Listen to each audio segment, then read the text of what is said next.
Ramdam na raw ng bunsong anak na lalaki ni Presumptive President Rodrigo Duterte na si Baste ang pagbabago sa kanilang buhay.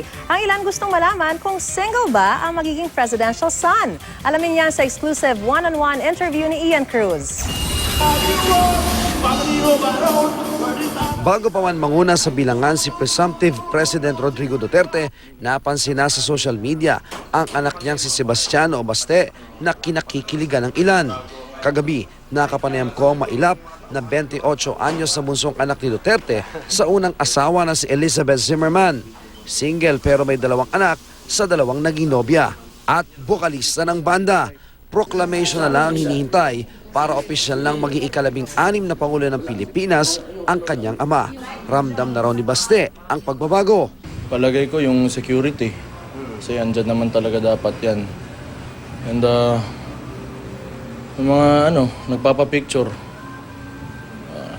Yun lang naman maisip ko ngayon.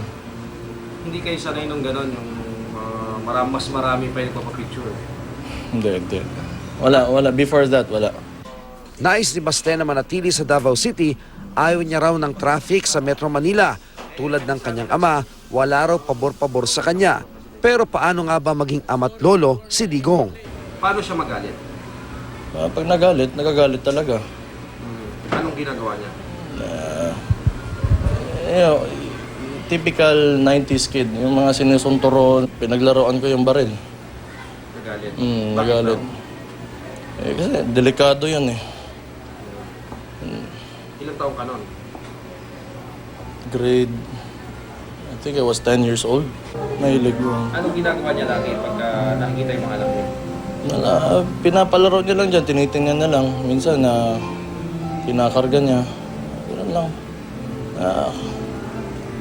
Tulad na sinasabi ko, is a typical person. Iba naman ang pagsasalarawan sa kanya ng kapitbahay kay Digong. Siguro, pagka-taklesa ko rin, kagaya.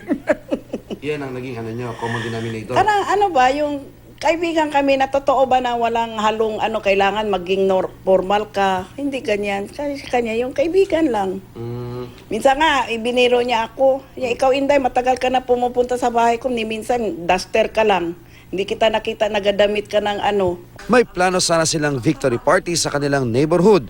Pero Huwag daw kasi parang wala, yung wala lang nangyari na kailangan pa ba? Buti pa ibigay po lang na lang sa mga yung nangangailangan. sa Lunes, inaasahang magpapakita sa publiko si Duterte. Pero by appointment only na lang daw ang mga makakalapit sa kanya.